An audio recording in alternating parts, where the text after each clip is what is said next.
Life doesn't just kick you when you're down. We had it all. Love, career, happy marriage. I didn't seem to care. Well, that was then, and this is now. It's been about a month since Tony first told me I was a dirty, rotten, cheating bastard. This came as a shock to me, as I hardly ever look at other women. I have everything I've ever wanted or needed right here at home. Obviously, someone is lying to my wife, but she won't tell me who it is. No matter how hard I try to explain to Tony, she won't listen. I know how hard-headed she is sometimes, but this time it's not just about what color to paint the house. Usually we don't fight. I just let her sulk or give in. But not this time. I won't admit to something I didn't do. I'll deal with it one way or another today. Could you please move over? I'm going to be late for the meeting. Sure, I'll move over, just as soon as you tell me who's filling your head with this nonsense.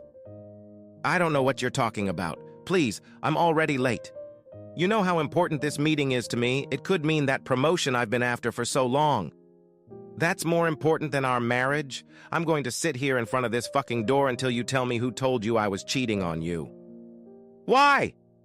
So you can go and kick their ass? She hissed. Yeah, that could happen. Look, I've told you 1,000 times that there was no other woman, but you prefer to believe someone else. That's why I won't budge until you tell me. You're acting like a child. It doesn't suit you either. Are you going to move now? No, I'm not moving until you tell me. This isn't going to go away until we get this sorted out. You've been treating me like shit for a month now, and I've had enough. Tell me who and I'll get out of your way. Fine, if that's what you want. It was Jane. She saw you and that woman at Mindy's with your hands on her ass. You happy now? Now get out of my way. I'll do better than that. I'll get out of your life. I walked out of the bedroom and headed to the garage to give my wife a chance to leave for her precious fucking appointment. I should have known it would be that cunt Jane, one of Tony's friends. She couldn't keep a man, so I guess she won't be happy until she ruins our marriage, too. Tony, Bill, and I have been married for 5 years. The only time we seem to fight is when the J word comes up in our conversations. I can't explain why she annoys me so much. She's just one of those people I didn't like from the first time I met her. Tony seems to think Jane's shit smells like roses. Well, let him have her. My wife can be the most stubborn person at times, and I'll be the first to admit that I'm not much better in that regard. She is the best friend I have ever had, so it is much harder to part with her. My patience with her has come to an end. I love her too much to stay and fight with her. As soon as Tony was out the door, I started packing all my stuff into the car. She doesn't trust me anymore, and I'm not going to fight it. I was accused, tried, and convicted without giving her a chance to explain that I was truly innocent. It didn't matter that I didn't even go into Mindy's, an upscale establishment. Hell, I don't even drink that often, and if I do, it's not in a meat market like this. An hour later, I was out the door. I'd gotten a room that day, knowing I'd had enough of all the shit Tony had been bringing me for the last month. If she decided to take Jane's word for something that never happened then, so be it. I'd blabbed until I was blue in the face, and it had gotten me nowhere. Monday morning, I was sitting in Ralph's office accepting a job offer I had turned down 2 months ago. Tony didn't want to move so far away from her family, but there was nothing stopping me now. A better job with a real chance of promotion 1,200 miles from the home I used to have. Sign me up as a trainer. I can start on Thursday. About 200 miles down the road to my new life in Phoenix, my cell phone rang. It had to be Tony, wondering where I'd been the last 2 days. It's Bill. Bill, where are you? Where were you when I got home? Are you okay? There was concern in her voice. Why don't you ask Jane? She seems to know everything about my life, and you probably wouldn't believe me anyway. Bill, can't you just answer me? You don't have to act like a jerk. What's the matter, Tony? Don't you like it when someone doesn't tell you what you want to know? I've been trying to talk to you for over a month, and now I'm done. I turned my phone off and just got behind the wheel. I'm probably making the biggest mistake of my life leaving Tony. I love her with all my heart. I just can't see myself living the way I've been living. It won't do either of us any good. She refused to talk about what happened between us, and I knew none of this would heal on its own. I bought a new cell phone and left instructions with the new receptionist that I didn't want to take calls from my wife. She didn't know what to think of her new boss. I must have seemed like an asshole to her. I briefly told her we were getting divorced, and she nodded understandingly. I got to work and threw all my energies into it. I had no other worries, it was just me now. I contacted a lawyer to start the divorce proceedings, told him all the details, and told him I just wanted it to be over. I really just wanted to move on with my life. 2 weeks went by and I got a call from the lawyer. He said Tony wouldn't agree to a divorce without talking to me first. What in the world were we supposed to talk about? I saw no reason to talk to her now. She refused to talk to me before I left. I refused and told him to do whatever it took. Let her have everything if she needed it. I knew he wouldn't go for it. A shark never wants to show that it is weaker than the other fish in the tank. The timing of the divorce didn't really matter to me at this point. I had no social life and I didn't need the complications of another woman in my life. If Tony wants to fight, let her fight. Maybe she would experience the same feeling I had when I tried to reason with her, trying to save our marriage. I missed her, but I would never let myself wallow in self-pity. I can't say the last thing I expected was a visit from Jane, but I'll tell you it was no worse than seeing Bigfoot or being abducted by aliens. She showed up on my doorstep one Saturday morning as I was leaving for work.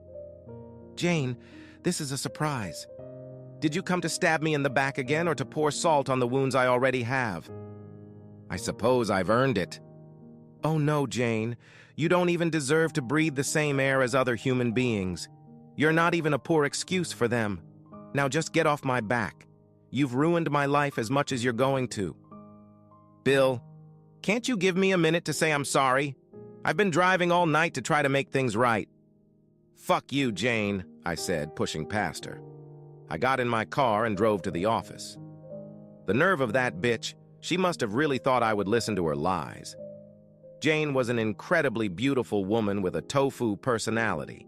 I was so angry I couldn't focus on anything, and the quiet in the office on Saturday usually allows me to finish tons of paperwork.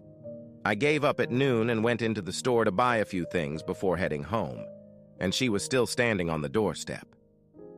"Didn't I explain to you earlier that you weren't welcome here?" "Yes, Bill. I got the message, but I have to talk to you." "Bill, I really need to use the restroom. Can I come in for a minute and use your bathroom, please?" Damn, sometimes I just don't know why I do it, but I let her in. She ran inside looking for the restroom, and I took the groceries into the kitchen and started putting them away. It's probably easier to just get it over with, and then maybe she'll leave me alone. A few minutes later, she returned looking relieved. "Jane, just say whatever you need to say and leave." "Bill, I know you don't think very highly of me. I also know that I'm the one who convinced Tony that you were cheating on her. I'm sorry Tony lost you, but I'm not sorry I did." She said this while undoing the buttons on her blouse. "Just stop, Jane." I raised my hand to stop her, but she continued to move closer to me, and now my hand was resting on her breast. "I want you, Bill. I've wanted you for as long as I've known you. Bill, I would do anything for you, anything you want. I just want to be near you." "No, stop it, Jane. That's never going to happen." "Why, Bill, no one can stop us now. I'm here for you. I'm at your disposal as long as you want me, whenever you want me." "You forgot a couple things, Jane. I can't bloody stand the sight of you, and I love Tony, not you." "Why is that, Bill? Can't you just tell me that? What's so bad about me? What does Tony have that I don't?" Tears were already running down her cheeks. "You can't be serious, Jane. You really don't know." "No. Damn, I'm going to have to add stupidity to the list of your problems. Jane, to put it bluntly, you're trashy. Look what you did to Tony, and she was your friend. She supported you when no one else would. She trusted you. Just look what you did to her. It wasn't love. It was greed. You really should see a psychiatrist. You could use some help." But Bill, I love you. I did it for you, for us. Can't you see that Tony never loved you the way I do? Leave it, Jane. We're just talking in circles. I think you'd better leave. Have you ever been talking to someone and felt your IQ drop? I did. Jane was so used to getting her own way that she didn't even take other people into consideration. I've never met anyone so narcissistic, and I hope I never do again. My job was going well. I worked here for 6 months, and the extra time I put in paid off. I was offered the executive vice president position. The only downside was going back to the head office where I used to work. The only communication I had with Tony was through my attorney. The offers made to my attorney were so ridiculous that we made no progress at all on the divorce. I guess when I get back, I need to finalize things, even if I have to talk to her to do so. When I moved, it was a few weeks later, and within a month, I had a new job. It's funny how the higher you go up the career ladder and the more you get paid, the less work you have to do. I spent a few days looking for a place to live and settled on an apartment close to the office. I didn't need a big house. It made me remember how Tony and I used to dream of the day we could afford to move out of town. It had always been our dream to buy a house in the country and have a couple kids. Now it all seemed a million miles away, the hopes and desires of a young couple in love. I felt like an old man preparing for retirement, not a young guy at the height of his popularity. I was surprised when I got a call from Tony Ruth's mother. I hadn't heard from her in a long time, long before the split, probably on her birthday last year. We'd gotten along pretty well in the past, and this call should prove interesting. Ruth, good to hear from you again. It's been a while. How are you? I'm fine, Bill. I was wondering what you said to Tony. She's acting crazy and we can't reach her. Ruth, I haven't talked to Tony in over 6 months. I just got back in town 2 weeks ago. Wait a minute, what do you mean you just got back? Where have you been? Tony thought I was having an affair, Ruth. One of her friends told her she saw me with another woman. She didn't believe me. She didn't. And I left her about 7 months ago. I got a job in an office in Phoenix for a while, and I just got back in town. Oh my God, she told us you were gone for a few weeks. She never mentioned you were leaving. Ruth, why doesn't she tell you? She talks to you on the phone almost every day. Bill, you haven't talked to her in months?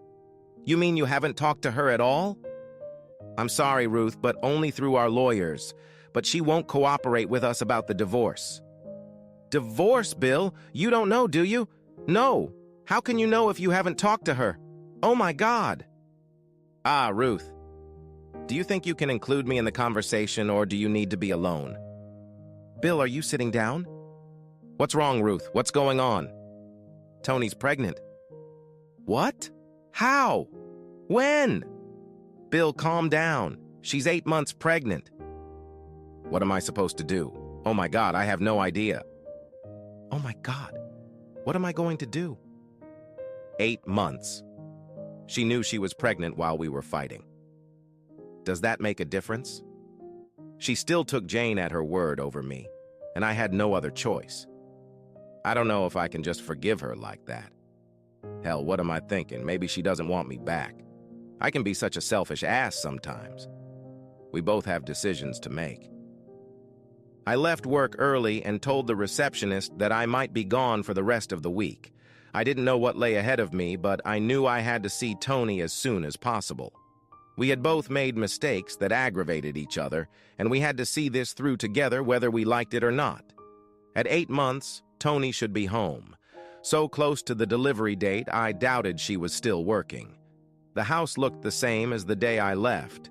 It still needed painting, and the netting on the front door needed replacing. I still didn't know what to say to her as I rang the bell. I stood and waited, realizing that I was doing this for the first time in my life.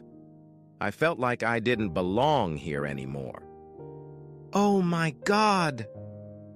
That was all that came out of her mouth as she fell to the floor unconscious. Tony looked as bad as I had ever seen her. She had no makeup on, and her hair hadn't been brushed in God knows how long. I rushed to the phone and called 911 asking them to hurry. I hugged Tony for the first time in 6 months, and she didn't even know I was there. It seemed like an ambulance ride for hours as we swayed together. I kissed her forehead and told her everything would be okay now. On the way to the hospital, I called her mother to let her know what had happened. They lived 50 miles away, but Ruth said they would come right away. The nurses made me wait outside in the emergency room, and I headed to the counter to fill out paperwork. Soon, her mother and father arrived, and we walked to the waiting room. I could see the looks her father was giving me, and I felt like a prisoner awaiting the pronouncement of a death sentence. We sat in silence and waited for news of Tony's condition. Every time someone passed by, I looked up hopefully for news. I sat with my head resting on my hands, and the tension was almost unbearable. Don, Tony's father, brought me a cup of coffee and sat down next to me. He was silent, but we both felt the tension between us subside. A few hours later, the doctor finally came to see us. Tony had a condition known as preeclampsia. Her blood pressure had skyrocketed, and the stress of meeting me had caused her to pass out. The condition was serious for both her and the baby, and the only way to stop it was to deliver the baby. Tony had an emergency cesarean section. She was asleep but was coming around. The baby was in the NICU. As he was premature, it was too early to tell his condition. Yes, I had a daughter. It was all a little comforting, but there was still a tension hanging over my head. It seemed like Tony was going to be okay. The baby was in question at this time, and I was worried. But what was in store for me and Tony? Would we find a way to heal old wounds, or were we finished? I hadn't talked to her yet, and I really didn't have time to sort out my own feelings. I sat back down to wait for Tony to get some rest so we could talk. It wasn't much easier now, but the focus had changed. Now I wasn't so much worried about her health as I was about what kind of future we would or wouldn't have. Did the fact that we now had another life to worry about change anything? I knew Tony would be a good mother, and I would certainly try to be there for my daughter. But would we do that as a family? Tony had always wanted to have children. She had brothers and sisters. I, on the other hand, was an only child and was used to being alone.